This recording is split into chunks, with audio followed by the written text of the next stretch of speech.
Seja muito bem-vindo ao Livrosofia. Aqui nesse canal falamos sobre livros, sobre filosofia e sobre livros de filosofia. Meu nome é Ramon e o tema de hoje vai ser uma história, um clássico da literatura ocidental, que vai falar sobre uma guerra, sobre traição, amizade, sobre amor, sobre orgulho, sobre vaidade. Tem um plot twist e, assim, um spoiler: todo mundo morre no final. Essa é a Ilíada de Homero. Então, indo logo diretamente ao ponto, existem, assim, não só na Ilíada, como em vários outros livros, que existem determinadas coisas que, quando a gente sabe coisas, como posso dizer, extra livros, mas que quando a gente sabe, a gente acaba lendo e absorvendo melhor o livro. Eu vejo isso muito com os livros antigos. E a Ilíada tem determinados pontos que, se você souber antes de ler, vai lhe contextualizar melhor e você vai conseguir melhor entender lá o canto, o poema. O que são essas coisas? Primeiro de tudo, saber quem foi Homero. Homero, até hoje, ele é um mistério. Não se sabe se ele foi lá o poeta cego, que dizem que ele foi, se ele foi vários poetas que atuavam com esse nome, com essa bandeira, ou se talvez ele tenha sido um. Talvez ele não tenha nem existido, né? Como posso dizer, não há um consenso sobre Homero. O único consenso que se tem é que é atribuído a esse nome a codificação, a condensação de Ilíada. Veja, não disse que Homero criou a Ilíada, porque a Ilíada já existia muito antes de Homero. Foi ele quem escreveu e é ele quem é atribuído exatamente essa codificação. Segunda coisa é que a Ilíada, ela é um recorte da Guerra de Troia. Tanto que, se você ler lá o primeiro verso, você vai ver que Homero fala: canta, ó musa, a cólera do pelida Aquiles. Então, assim, por partes. O que é esse canta, ó musa? Nada mais é do que um pedido divino por inspiração. Era chamada de musa ou deusa. Na Ilíada, eu acredito que vai ser deusa, não sei agora de cabeça. Mas quem é essa tal deusa? É Mnemônise, a deusa da memória. Então, era uma tradição lá dos poetas, dos artistas daquela época. Eles faziam uma oraçãozinha, um ritual, para a deusa da memória ajudar eles para, sei lá, não ter um branco na hora de cantar ou algo do tipo, né? E, como eu disse, o primeiro verso é: canta, ó deusa, a fúria ou a cólera do pelida Aquiles. Pelida é o quê? Nada mais é do que uma referência ao nome do pai. Naquela época, eles utilizavam, adjetificavam uma pessoa com referência ao nome do pai. O nome do pai de Aquiles era Peleu, e aí Aquiles era chamado de Upelida. Por exemplo, Agamenon e Menelau, o nome do pai deles era Atreu. Então, eles eram chamados de os Atridas. O nome do meu pai é Magno. Se eu vivesse naquela época, a galera ia chamar de, por exemplo, de o Magnida Ramon. Vamos lá. Como eu estava dizendo, a Ilíada é um recorte de 51 dias da guerra, que esses 51 dias estão inseridos no último ano da guerra. A guerra tem 10 anos, e a Ilíada é um recorte de 51 dias lá do último ano. Esses 51 dias não são os 51 dias finais. Quando você lê a Ilíada, você vê que, por exemplo, o episódio do cavalo de Troia, a morte de Aquiles, não estão inseridas no livro. Apesar de que culturalmente a gente atribuir a Ilíada à guerra toda de Troia. Mas, como eu disse, a Ilíada foca exatamente na guerra, na ira, na fúria de Aquiles e suas consequências. Quarto ponto: por que essa história é tão importante para os gregos? Primeiro, porque ela é como se fosse um marco, uma certidão de nascimento da literatura ocidental. A Ilíada foi um dos primeiros livros que se há no registro que foram escritos aí na literatura ocidental. Para os gregos daquela época, isso era, a Ilíada servia, tanto só, não só a Ilíada como a Odisseia e os livros de Hesíodo, Teogonia ou Trabalhos e Dias, esses livros serviam de referência moral e ética para eles. Naquele tempo não existia CPF, RG, não havia assim aquele negócio que, olha, isso aqui é o código de conduta de vocês. Até existia, mas eram exatamente as histórias, os épicos que ensinava aos gregos o que era de fato ser grego. Como, por exemplo, devia proceder com questões de casamento, com questões sobre como tratar os inimigos, questões que ensinavam sobre, por exemplo, a honra, como devo me portar quando sou desonrado, né, por alguém. Toda essa fonte de, como pode dizer, de conduta moral e ética, eles extraíam da Ilíada. Não era de outras coisas, porque não existia essas outras coisas mais sofisticadas na época, entende? E o quinto e último é como tudo começou. Essa contextualização, essa introdução que eu vou dar agora para vocês, não está na Ilíada, mas, como eu disse, é muito importante você saber porque lá é o nascedouro, lá é porque lá, antigamente, antes dos 10 anos, o que causou a Guerra de Troia, né? Que vai durar mais de 10 anos. Mas, tipo, se a Ilíada é um recorte de 51 dias, o que a gente entende? Que existe uma história muito maior e que ali a Ilíada é apenas um recorte. Essa história maior vai ser todo o ciclo épico. E nesse ciclo épico vão estar os outros episódios, mas assim, o que acontece é que muita coisa restou os dias de hoje. A gente tem aí dentro da nossa cultura, né, que é muito mais abrangente, mas papel mesmo, registros, hoje se tem muito pouca coisa. Mas voltando para esse quinto e último ponto, que é a nossa introdução aí, ela vai dizer o real motivo pelo que se instalou, né, o conflito. É aquela história lá envolvendo Paris, Helena, mas tem algumas coisas que pouca gente sabe. Então, como e quando tudo começou? Tudo começou em uma festa de casamento. Uma festa de casamento do rei Peleu e a deusa Tétis, deusa ninfa. Ela era uma considerada, acho que é ninfa dos mares. E Peleu, inclusive pai de Aquiles, aliás, os dois, pai e mãe de Aquiles, né? Nessa festa de casamento, todo o Olimpo foi chamado, todos os deuses, exceto uma, Eris, a deusa da discórdia. Ela não foi convidada. E ela não gostou de não ser convidada e ela foi fazer o que ela mais sabe fazer, que era causar discórdia. Então, o que é que ela faz? Ela pega um pomo de ouro e coloca um recado para a mais bela da festa.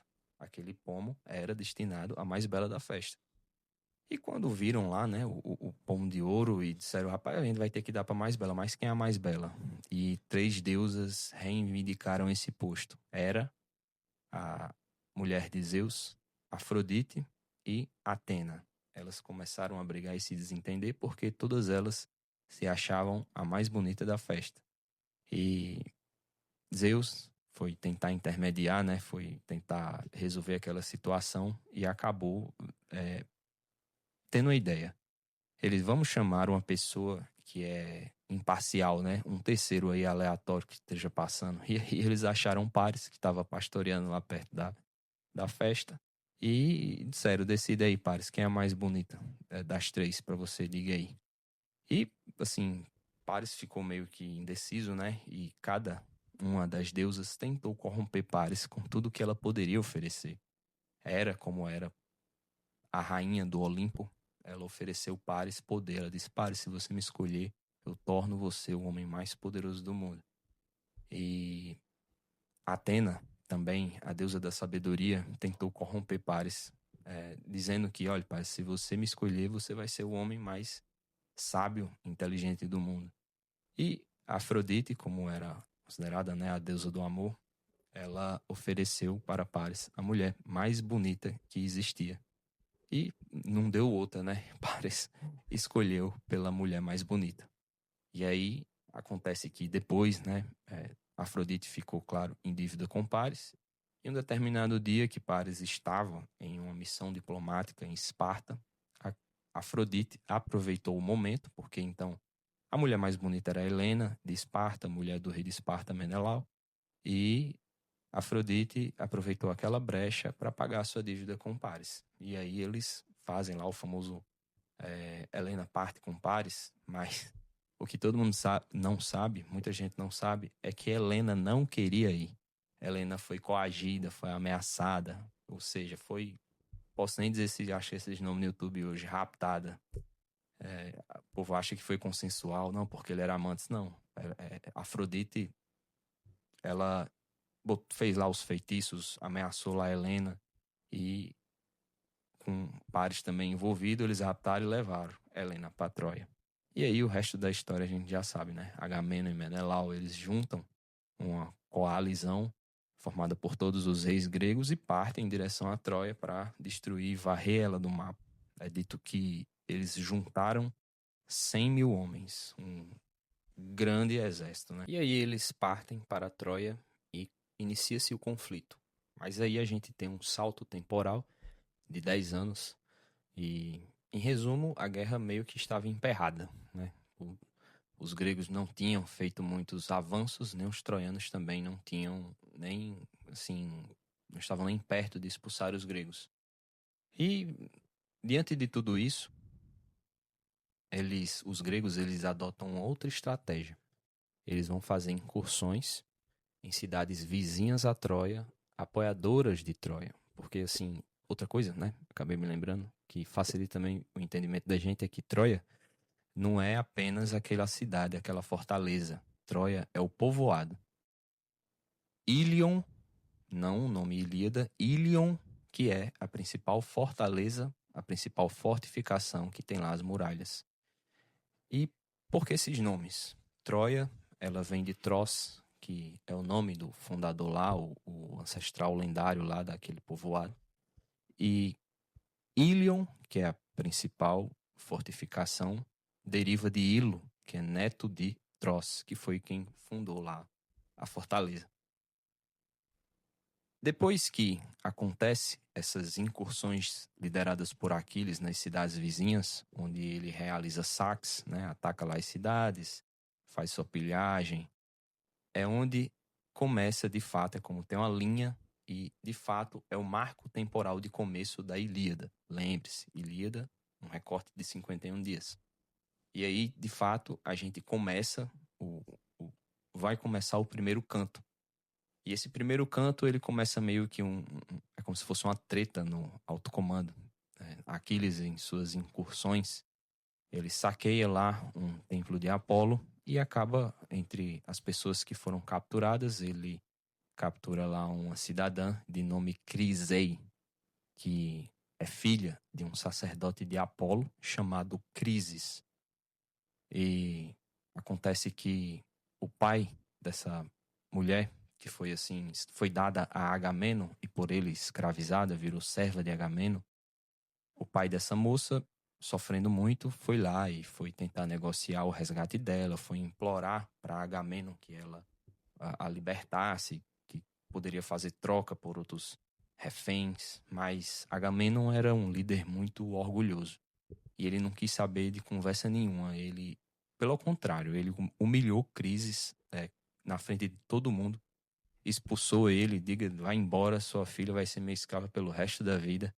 E Crise, que era um alto sacerdote de Apolo, saiu, sofreu muito, começou a chorar e começou a clamar por Apolo, né? Ele, meu Deus, eu lhe estimo tanto, eu sempre fui um servo fiel, sempre fui um devoto seu, me ajude com minha filha. Eu queria muito ter ela de volta, eu sou um servo. Começou assim a implorar para Apolo. E acontece que o filho de Zeus, Apolo, ele acaba atendendo ao pedido do seu sacerdote. Ele também gostava muito de Crises.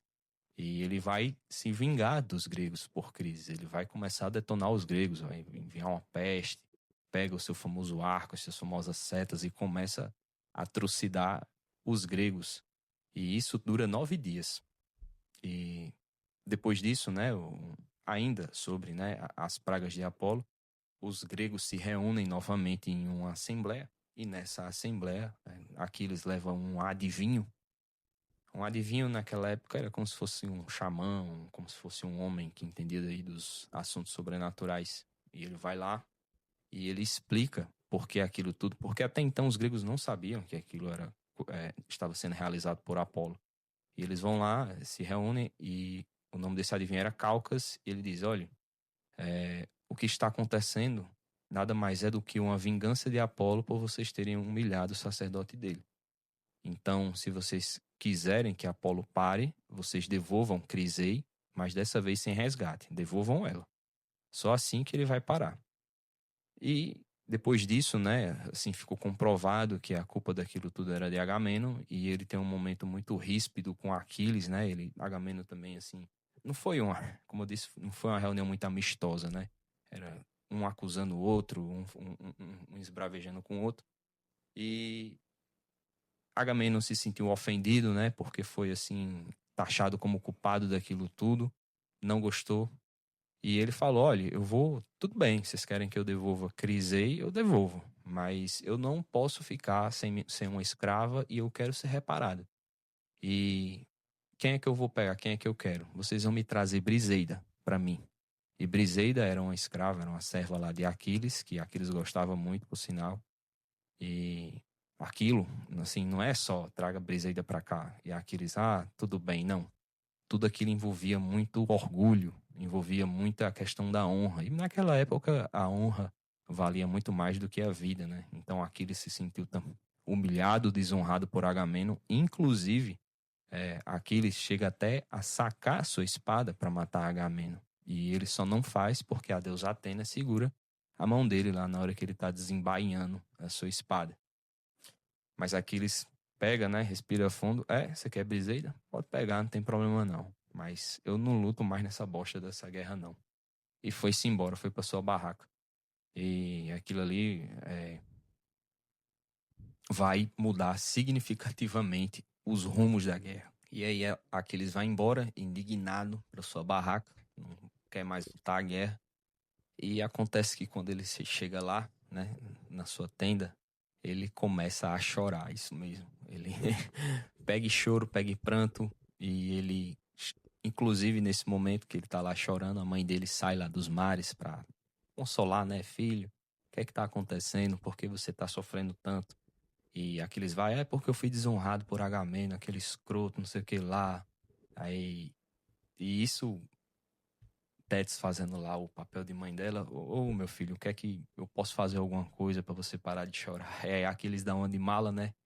E, tipo assim, tudo isso bem infantil mesmo. Ele diz: tem uma coisa assim que você pode fazer por mim, minha mãe. Você se lembra daquele dia que Zeus estava sofrendo com um motim, que ele foi acorrentado, que você foi lá e libertou ele, e ele ficou em dívida com você? Você se lembra? Lembro sim, meu filho. Pronto. Chegou o dia de você cobrar esse favor de Zeus, mãe. Eu quero que você, se você puder ir lá, ter uma audiência com ele e informar que eu estou sendo aqui humilhado pelos gregos e que ele intervenha de alguma maneira e humilhe esses gregos ou façam eles se humilharem para eu voltar para a batalha. Isso iria me agradar muito. Você tem como fazer isso, minha mãe? E mãe é mãe, né? Ela não vai, não quis recusar um favor pro seu filho lá que estava sofrendo. E aí, Tess, tudo bem, eu vou conversar com Zeus. E foi dito e feito, ela foi, né, ao Olimpo, chegou até Zeus, começou a chorar no colo, assim, para ele, né, e ela, Zeus, por que você está fazendo isso? O que foi que aconteceu? E aí, ela conta, né, humilharam meu filho, Zeus, e eu queria saber de você, se você se lembra daquele dia que os deuses lhe acorrentaram, eu fui lá na surdina e acabei lhe soltando e você ficou em dívida comigo, pronto. Chegou o dia de você pagar, Zeus. Aí Zeus, né, ficou, vixe, meu Deus, e agora? Aí Tétis vai e diz, olha, eu preciso que você humilhe os gregos, façam ele perder a batalha até o ponto deles irem lá implorar para o meu filho entrar. Eu quero o Agamemnon de joelho, eu quero que todos os gregos implorem e se arrependam do que eles fizeram com Aquiles, por ter humilhado ele, e que vão lá e implorem para ele voltar para o conflito. E aí Zeus, ele meio que fica numa sinuca, porque era a mulher dele, ela odiava Troia, odiava os troianos. E ela também gostava dos gregos.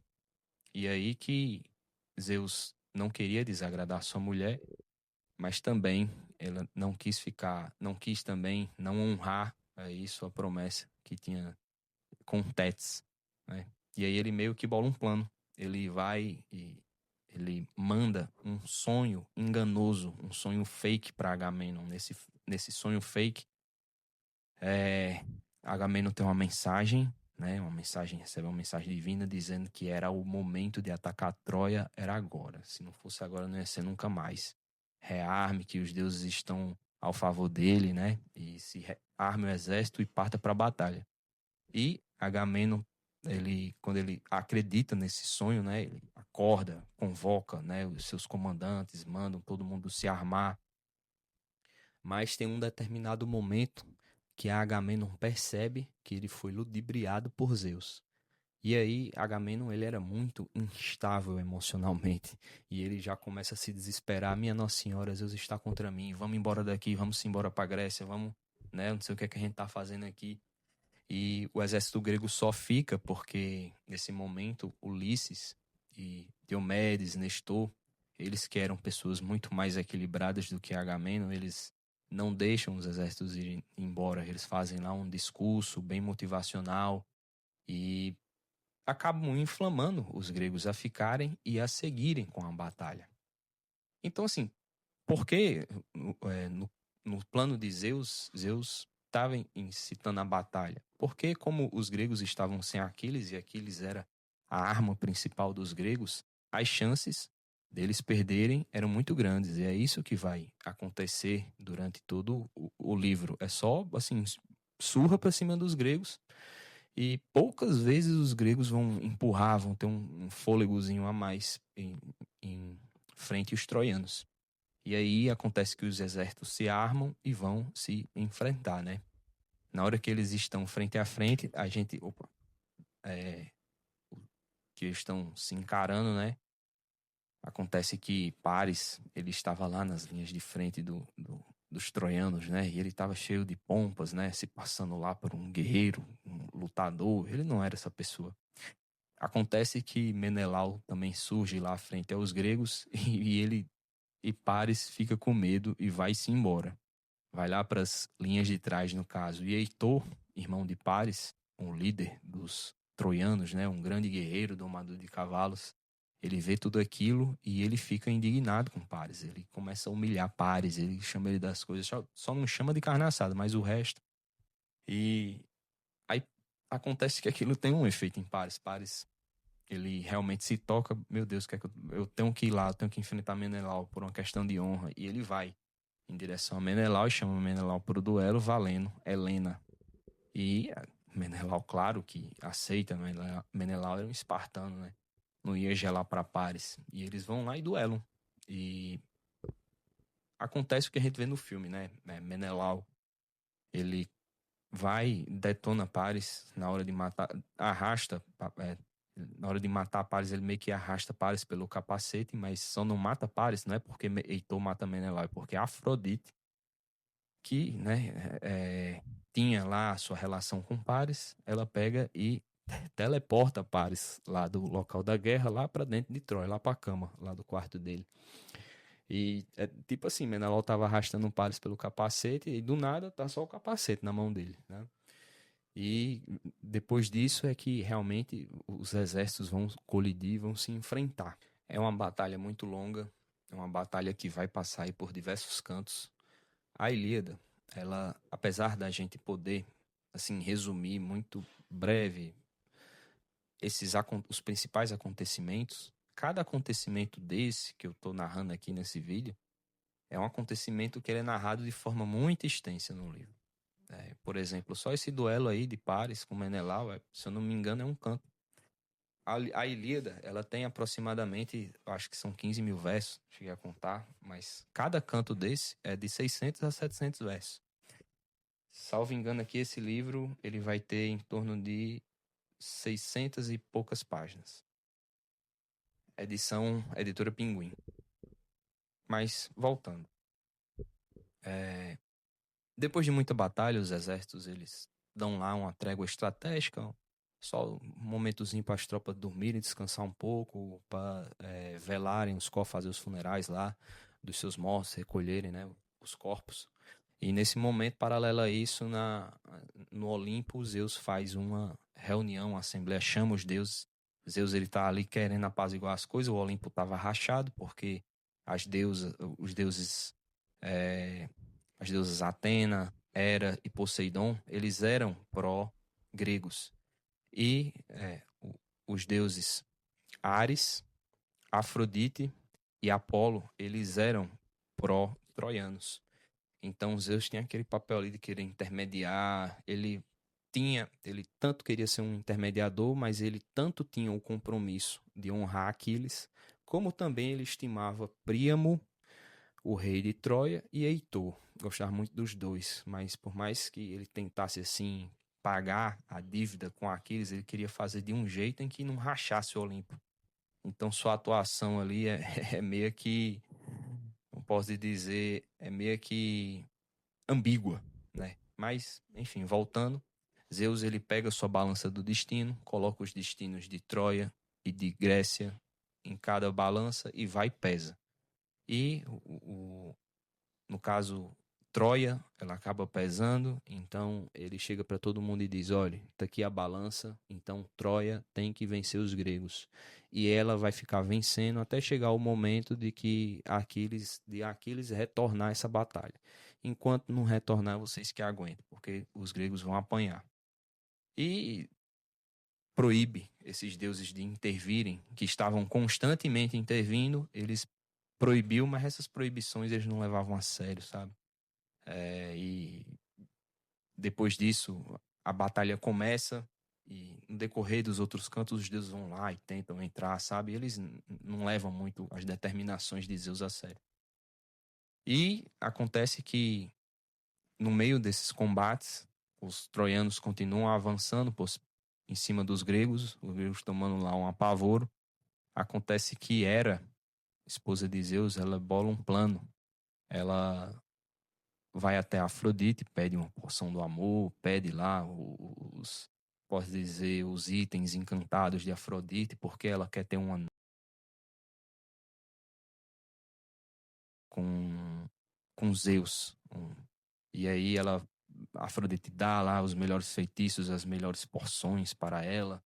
E mas a intenção de Hera era fazer Zeus dormir, porque Zeus estava lá sempre olhando para o conflito, né? E ela queria Zeus ausente, dar uma porção do sono aí para ele, para então eles poderem entrar na guerra escondido de Zeus, principalmente Poseidon, que era o que estava ali querendo, né, fazendo, ajudando os gregos a terem mais um fôlego. E aí que ela consegue essa porção e ela atrai Zeus e acaba fazendo ele adormecer em seu colo. E com Zeus agora ausente, Poseidon tem um caminho livre para poder apoiar os gregos. Mas aí acontece que Zeus acaba acordando depois de um tempo. Nesse meio tempo, consegue dar um fôlego para os troianos suficiente para eles empurrarem os gregos empurrarem os troianos de volta. Mas Zeus acaba se acordando e ele fica irado, ele fica indignado e ele olha assim, rapaz, quer saber de uma coisa? Eu vou acelerar aqui o que eu posso fazer, eu vou logo pagar minha dívida com o Tete, sabe? Porque eu não aguento mais tanto conflito aqui, como posso dizer, tanta picuinha, essa energia, essa energia pesada, essa briga acontecendo aqui entre os deuses e ele decide dar uma acelerada lá nos planos. E aí ele despacha, manda Poseidon embora, chama Apolo. Apolo, fique aí, ajudando os troianos, até o momento que Aquiles decidir entrar na guerra. Enquanto esse momento não chegar, eu quero ver os gregos apanhando. É isso que eu quero. E Apolo vai lá, desce do Olimpo e vai ajudar os troianos e acaba que os troianos eles empurram mais os gregos, eles chegam a quase incendiar os navios dos gregos, eles derrubam lá a muralha que era quase impenetrável que os gregos construíram ao redor do acampamento. Todos liderados por Heitor. Heitor estava lutando de forma ensandecida porque era auxiliado por Apolo. E acontece que naquele clima de desespero, Patroclo, o amigo de Aquiles, o melhor amigo dele, chega para Aquiles e implora: Aquiles, vamos voltar para essa guerra. A gente tá perdendo aqui, os gregos estão sendo humilhados. E Aquiles vai e Aquiles está irredutível. Ele não aceita, ele não quer saber disso. Inclusive, depois que há uma pausa lá no conflito, mais uma pausa para todo aquele negócio, né, de recolher os corpos, de velarem, acontece uma outra assembleia entre os gregos, onde mais uma vez Agamenon sugere que todo mundo vá embora porque ele percebe que os deuses estão a favor dos troianos, eles estão só apanhando. E aí ele quer de novo ir embora e mais uma vez ele é contido pelos seus comandantes, que eles dizem, né, Ulisses e Diomedes, ele diz: rapaz, a gente já tá aqui nessa merda, agora a gente vai ficar até o fim, ou a gente ganha ou a gente morre, não tem outra não. E outra, eles dizem, né, tudo isso tá acontecendo por culpa sua, porque você humilhou Aquiles, Aquiles está lá na tenda dele, vá consertar o que você fez, a cagada aí que você fez. E aí Agamenon reconhece, ele chega, né, à conclusão, ele não era para ter feito isso com Aquiles, e ele pede lá pros emissários dele irem lá falar com Aquiles, que ele tava pedindo desculpa, e ele ofereceu meio mundo de coisa para Aquiles voltar para a guerra, mas Aquiles, ele ainda estava resistente, né? Mais orgulhoso que Agamenon era Aquiles. E de tanto os gregos apanharem, né, como tava falando, Patroclo, o melhor amigo de Aquiles, ele chega para Aquiles: Aquiles, voltem para essa guerra, e Aquiles não volta. Aí Patroclo: olha, já que você não quer voltar, deixe eu usar aí suas armaduras, seu capacete, né, suas armas, pelo menos para os gregos se motivarem, para eles acharem que eu sou você, e assim eles terem um fôlego a mais para expulsar os troianos. E aí Aquiles vai e aceita, ele consente: tudo bem, você pode usar minhas armas, minhas armaduras, se passar por mim, mas apenas com o intuito de expulsarem os gregos do acampamento. Os troianos, perdão. Você não vá perseguir os troianos, não se empolgue, não queira bancar o herói. E aí, Patroclo, tudo bem. E num primeiro momento, esse plano dá até certo. Os gregos, eles pensam que Aquiles tinha voltado e eles se motivam a ponto de empurrarem um pouquinho os troianos, né? E os troianos, eles também sentem muito medo, eles sentem pavor, achando que Aquiles tinha voltado para a guerra, e eles fogem, eles começam a se debandar. Mas acontece que Patroclo se empolga. Patroclo, ele segue atrás dos troianos, né, perseguindo eles aí nas planícies. E nisso, Apolo e Heitor, né, Patroclo acaba cruzando o caminho de Heitor e Apolo, que estava auxiliando ele. E aí Apolo, ele dá lá como se fosse um golpe invisível, enfraquecendo Patroclo, e Heitor acaba matando Patroclo. Ao redor, quando Patroclo morre, os troianos querem levar o corpo de Patroclo como um prêmio, um troféu. E os gregos, eles querem pegar o corpo de Patroclo para isso não acontecer, para eles poderem fazer o funeral digno lá de Patroclo. E só em torno do corpo de Patroclo acontece uma batalha que vai durar um canto inteiro. Você vê como a Ilíada é extensa. Mas acontece que os gregos conseguem ficar com o corpo de Patroclo, mas as armas, a armadura de Aquiles, os troianos conseguem levar. E elas ficam com Heitor, e Heitor vai passar a usar as armas de Aquiles. E aí, né, acontece outra reunião no Olimpo. E lá nessa reunião, Zeus diz: olha, honrei Aquiles, paguei minha dívida com Tétis. Agora eu vou sair daqui desse negócio, e se vocês quiserem se matar, que se matem. Eu tô indo embora. Valeu, falou. E aí os deuses, né, no caso, estavam permitidos a entrarem diretamente no conflito. E, como eu tinha dito, existiam os deuses pró-gregos, que era Afrodite, não, pró-gregos eram Hera, Poseidon e Atena. E do lado dos gregos do lado dos troianos, estavam Apolo, Ares, o deus da guerra, e estava também Ártemis.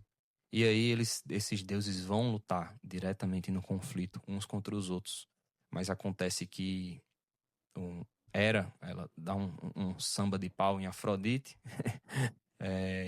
Zeus, aliás, Apolo, ele acaba gelando para Poseidon. Ele lá, quando Poseidon vai peitar ele, ele diz: Não, não quero lutar com o Deus da minha mesma linhagem, não sei o que lá, enfim, gelou.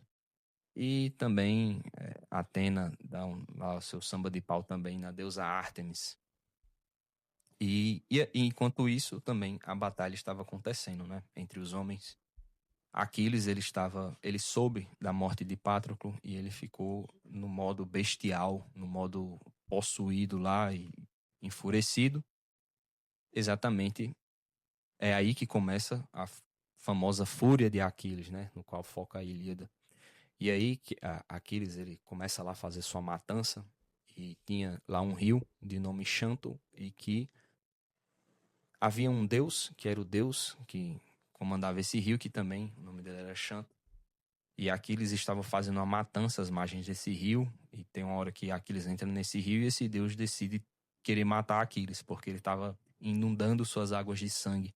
E aí começa uma batalha entre esse deus, o deus do rio, e Aquiles. E Aquiles quase que morre lá afogado. Ele só não morre lá porque os outros deuses vão lá e resgatam ele. Depois disso, Aquiles continua sua caçada para vingar Patroclo. Ele estava atrás de Heitor, ele queria se vingar de Heitor, ele queria pegar Heitor a todo custo. E Heitor meio que ele estava evitando esse contato com Aquiles, sabe? Ele não queria, claro, ninguém queria enfrentar Aquiles. Mas só que chega um determinado momento em que Zeus, ele disse que tinha saído, mas ele volta, né? Zeus era aquele cara, faz uma coisa, depois faz outra. Mas ele vai lá, pega de novo a sua famosa balança do destino e pesa o destino de Aquiles e de Heitor. E a balança pende para Aquiles, ou seja, tinha chegado a hora de Heitor.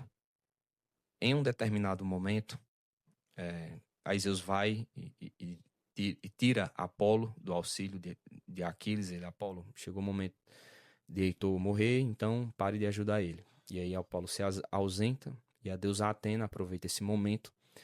Ela se transforma no irmão de Heitor, Deífobo, e convence Heitor a eles dois lutarem contra Aquiles. E Heitor vai e aceita. É o que esses detalhezinhos aqui não passam, né, no filme, mas tudo bem, é impossível naquele tempo poder falar todos os acontecimentos aí do livro. E eles vão lá e vão peitar Aquiles, mas Heitor acaba percebendo que ele estava sendo ludibriado por Atena. Ele percebe que estava só. E aí, mas ainda assim ele decide lutar com Aquiles, luta de maneira honrosa, mas não deu para ele. Aquiles mata Heitor. E antes de Heitor morrer, ele lança uma profecia para Aquiles. Ele diz: Olha, eu tô morrendo agora, mas você já você vai morrer. Você, Patroclo não, Paris, perdão, juntamente com Apolo, vão lhe matar. Mas Aquiles não liga, né? Continua lá sua matança. Ele queria destruir Troia. Ele pega o corpo de Heitor, arrasta assim lá na sua carruagem, sai arrastando por dias. Aquiles, ele, como eu tinha dito, ele estava num modo bestial. Ele vilipendia o cadáver de Heitor. O corpo de Heitor ele só não se desgasta assim por completo porque Apolo estava lá fazendo suas magias, né, usando seu poder para ficar restaurando lá o corpo de Heitor, protegendo o corpo de Heitor. Depois da morte de Heitor, a gente já está aí já nos finalmentes do livro. Aqueles faz mais uma pequena pausa porque aqueles queria fazer homenagear Patroclo fazendo os jogos fúnebres naquela época, quando assim uma pessoa relevante morria, eles não faziam apenas lutos e momentos tristes, pelo contrário, eles faziam coisas para homenagear essa pessoa morta. E aqueles promoveram os jogos fúnebres, e nesses jogos tinham luta corporal com armas, corrida de carruagens, arremesso de lança, de discos. E acontece que Aquiles ainda está em posse do cadáver de Heitor, e Príamo sofria muito com isso, ao ponto de que Zeus, mais uma vez, ele vai intervir, né? Ele chama Tétis, diz: olha, paguei minha dívida com vocês, agora você vai lá e diga pro seu filho que Príamo vai lá buscar o corpo do filho dele e que ele entregue. Pare aí com essa palhaçada de estar maltratando o corpo de Heitor, aquilo que aquele estava fazendo. Enfim, é o meu segundo vídeo, gente. Então, tô falando aqui de uma maneira bem resumida, mas você lendo, você se emociona muito mais. Por isso que é tão interessante aí a leitura do original. E ele pega, Zeus vai e também manda uma mensagem através de uma pessoa próxima a Príamo, dizendo que ele poderia ir lá, que ele fosse lá no acampamento dos gregos buscar o corpo de, do seu filho, que Aquiles ia entregar. E aí, Príamo vai lá, ele meio que é protegido por Hefesto, porque entrar no acampamento, se Príamo fosse entrar normal lá, os gregos iam matar ele. Mas ele estava sendo conduzido, escoltado por Hefesto. Hefesto estava lá guiando Príamo. E Príamo chega lá, então, na tenda de Aquiles e tem aquele encontro bastante emotivo em que Príamo vem, se ajoelha, beija as mãos de Aquiles e diz que está fazendo o que nenhum pai jamais fez, que é beijar as mãos do homem que matou seu filho. E aquilo já desarma Aquiles. Aquiles fica sem entender nada e Príamo faz um apelo paterno. Ele diz, olha, Aquiles, pense no seu pai, Peleu, que está longe daqui, não sabe nem onde é que o filho está, não sabe se ele está vivo ou se está morto. E Aquiles, assim, fica emocionado também. E eles acabam, tem lá um momento bastante emotivo, eles choram Aquiles por Patroclo e Príamo por Heitor. E aí Príamo acaba levando Heitor, e aí nós temos lá, né, eles vão fazer lá o funeral de Heitor. E no funeral de Heitor, a Ilíada se encerra. Pois é, pode ver que no último verso vai estar dizendo: e assim foi velado Heitor, domador de cavalos. Ou seja, o estratagema do cavalo de Troia não está dentro da Ilíada. É uma pena, né? Mas, e também a morte de Aquiles que vai acontecer, né? E como eu tinha dito, todos os fatos que vão acontecer pós o funeral de Heitor vão ser narrados em outros contos do chamado aí ciclos épicos, que também vai trazer aí, né, a queda de Troia, a morte de Aquiles, enfim, os momentos finais aí do conflito. Então é isso, meus amigos. Esses eram os devaneios que eu tinha para externar aí sobre esse livro. Se você é uma pessoa que se interessa sobre esses assuntos, que se interessa sobre os clássicos que marcaram a literatura mundial, mas que acha um pouquinho chato de ler, porque é um poema, a gente não tem contato com isso, acha meio chato, meio cansativo. Eu tenho um livro, um e-book chamado A Ilíada para Iniciantes, uma leitura resumida e fácil do clássico de Homero, onde eu transformei a Ilíada em prosa. Você vai sair daquele modo verso e vai ler como se fosse uma história, mastigada e resumida. Eu vou deixar aqui o link na transcrição, caso você se interesse. Então é isso. Até o próximo vídeo. Tamo junto, é nóis. Valeu.